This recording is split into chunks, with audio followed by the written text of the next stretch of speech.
안녕하십니까. 해운중학교 2학년 여러분. 오랜만이에요. 방학은 잘 보냈죠? 선생님도 방학을 아주 뜻깊게 보냈습니다. 스페인 여행을 갔다 왔기 때문이죠. 스페인에 가서 많은 사람들도 만나고 많은 것들도 보고 굉장히 즐거운 경험을 하고 왔는데요. 근데 문제는 아직까지도 지금 선생님이 스페인에서 지금 벗어나지 못하고 있어요. 아직도 시차 적응이 안 돼갖고 밤에 잠을 못 잡니다, 지금. 미치겠어요, 지금도. 분명히 밤에 자야 되는데 이상하게 밤에는 깨고 낮에는 지금 자고 있는 그런 어이없는 상태로 있는데 빨리 선생님도 적응을 해야죠.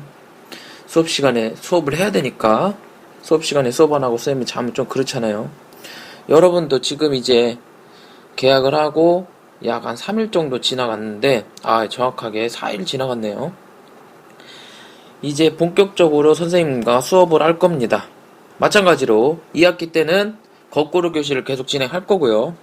그리고 추가적으로 여러분들에게 추가적 설명이 필요한 그런 곳이 생기면 그때 수업 시간에 다시 한번 설명하는 그런 보강하는 식으로 해가지고 거꾸로 교실을 진행하도록 하겠습니다. 앞으로 여러분과 선생님이 이 동영상을 잘 보고 다른 동영상도 잘 봐야겠죠, 당연히. 수업 시간에 열심히 수업을 하는 그런 모습을 보이는 2학년이 됐으면 좋겠습니다. 이번 시간에 얘기할 내용입니다. 학습 목표 2가지입니다. 기압을 크기와 단위로 구분지어서 설명할 수 있다라고 얘기를 했습니다. 기압의 크기라고 하는 것은 기압이 클 때 혹은 작을 때 어떤 식으로 달라지는지 그것에 대해서 얘기를 하고자 하는 거고요. 그리고 기압을 어떤 단위로 하는지 그것을 여러분들에게 설명을 하려고 합니다.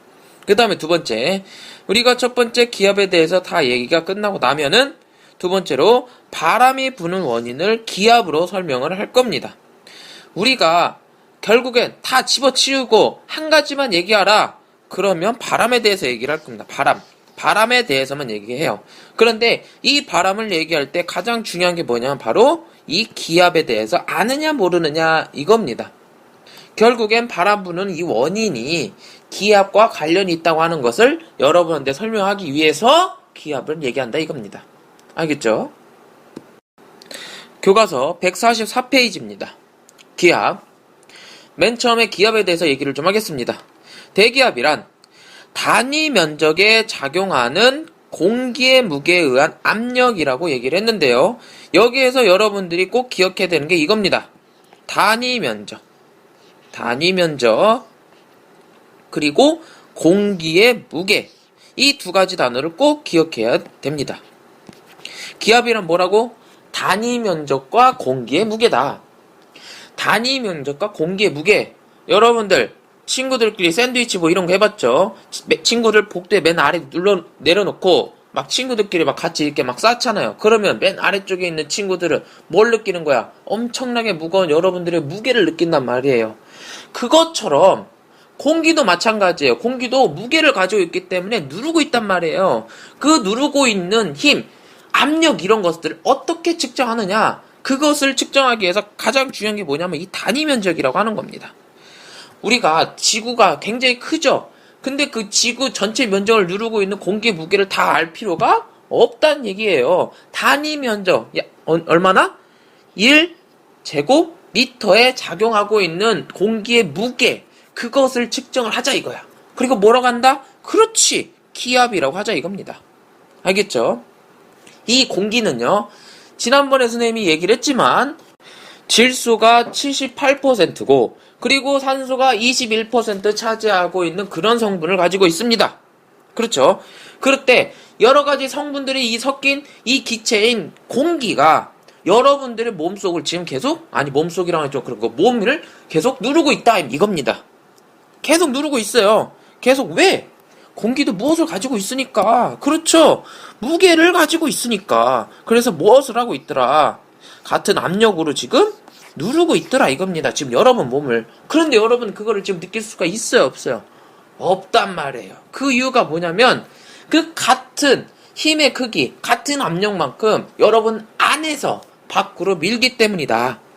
하지만 중요한 게 뭐다? 공기는 지금 외부에서 뭘 하고 있다? 누르고 있다 이겁니다. 누르고 있다고. 누르고 어디에서?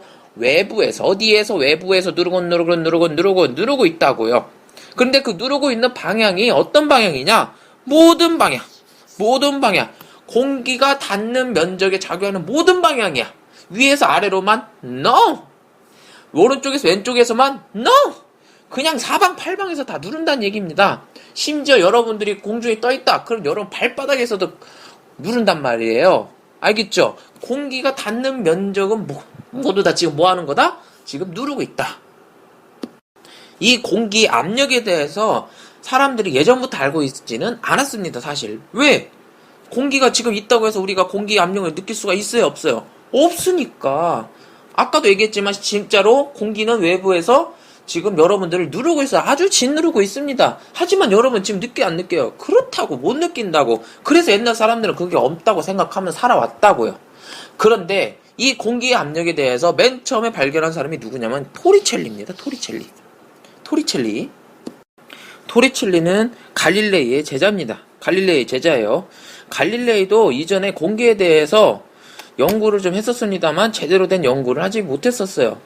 그런데 그 연구를 이 토리첼리라고 하는 사람이 왜 시작하게 됐냐면 우물을 파는 것 때문에 시작을 했습니다. 우물을 파기 위해서 뭘 해야 되냐면 땅을 파야 되죠. 그런데 땅을 10m 이상을 파니까 이게 이상하게 물이 나오지 않더라 이겁니다. 10m 전까지는 딴 데서 물이 나오는데 10m 깊이까지 계속 물을 파니까 물이 나오지를 못해요. 그렇다면 왜 10m 이상이 될 때 얘가 물이 나오지 않는지에 대해서 고민해서 연구한 결과 토리첼리가 공기도 압력을 가지고 있다. 즉 무엇을 가지고 있다? 기압이 있다고 하는 사실을 발견하게 됩니다. 이 기압이 있다고 사실은 실험적으로 표시를 했는데 그것을 가지고 뭐라고 얘기하냐면 우리가 과학에서는 토리첼리의 실험이라고 얘기를 합니다. 토리첼리의 실험. 토리첼리는 실험을 어떻게 했냐면요. 준비물이 있죠. 여기에 보니까 그릇, 그리고 여기에 유리관, 그리고 여기에 뭐가 있어요? 수은이 있습니다. 처음에 이 유리관에요. 다 수은을 담아 놓습니다.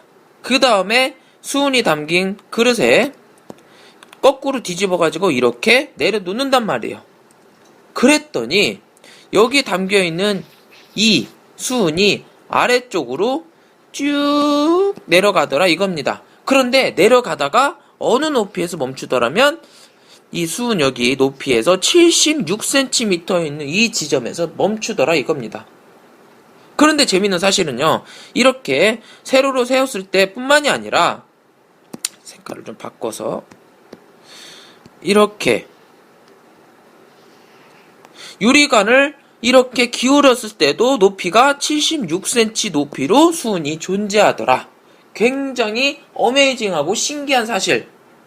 이런 사실들을 발견했다 이겁니다. 그래서 토리첼리는 이러한 결론을 냈습니다. 수주에서 수은면을 누르고 있는 기압, 이 빨간색 화살표입니다. 이 기압은요, 1m 유리관에서 수은 기둥이 누르고 있는 압력과 같다고 하고 이런 결론을 내고 이렇게 수식적으로 정리를 했습니다. 그렇다면 공기가 누르고 있는 이 압력의 크기가 몇이냐? 76cm 수은 기둥의 압력과 똑같다. 이런 식으로 결론을 냅니다. 토리첼리 실험에 대한 결론입니다. 기압이 같은 곳이라면 유리관의 기울기가 다르더라도 수은의 기둥 높이는 뭐한다고? 같다. 뭐한다고? 같다. 뭐한다고? 같다. 같다고요. 그리고 기압이 같은 곳일 때는 이 유리관의 굵기가요. 굵든지 얇든지 상관없어요. 높이가 무조건 같습니다. 높이가 무조건 같아요. 굵다고 해서 이게 수은 기둥이 내려가거나 올라가거나 그러지 않는다는 얘기입니다. 알겠죠? 기압의 단위는요. 1기압은 약 1013 HPA라고 하는데 이걸 뭐라고 읽냐면 헥토파스칼이라고 합니다. 헥토파스칼. 그리고 76cm Hg 이렇게 읽습니다. 76cm Hg. 1기압. 공기가 누르고 있는 압력 1기압의 크기는요. 약 1013 헥토파스칼과 그리고 76cm Hg라고 하는 이 크기로 바꿔서 얘기할 수 있다. 이렇게 볼 수가 있습니다. 그렇다면 여기에서 공기가 누르고 있는 힘은 어디에 작용해야 되냐면 바로 여기에 나타나게 됩니다. 여기가 1, 기압입니다. 이 빨간색 화살표, 이것을 꼭 기억하시기 바랍니다. 기압은 다음과 같은 특징이 있습니다. 첫 번째, 이건 여러분들이 조금 외우고 넘어가셔야 됩니다. 첫 번째, 기온은 지표에서 높이 올라갈수록 기압이 급격하게 낮아진다. 이렇게 얘기할 수가 있습니다. 급격하게 이렇게 낮아지고 있는 모습을 그래프로 나타낼 수가 있죠. 왜? 왜 그러냐면요. 여러분들도 잘 알다시피 공기, 대기권에 있는 공기 대부분 어디에 몰려있다고 그랬어요? 그렇죠. 대륙권에 몰려있다고 얘기했습니다. 대륙권은 어디부터야? 0km에서 높이 약 10km 여기까지가 대륙권입니다. 여기에 공기가 몰려있어. 그러면 여기에 공기가 몰려있으니까 이쪽에 공기가 많이 있으니까 무거울 거 아닙니까? 그렇죠. 그럼 여기에 공기가 거의 있어 없어? 없다고. 공기가 없어. 공기가 없어. 없으면 무게를 느낄 수가 있어 없어? 없다고. 그래서 높이 올라갈수록 압력이 줄어든다. 기압이 줄어든다. 이렇게 얘기할 수 있다고요. 그 다음에 측정하는 장소나 시간에 따라서 기압이 달라진다. 이것도 여러분들이 꼭 기억해야 될 내용입니다.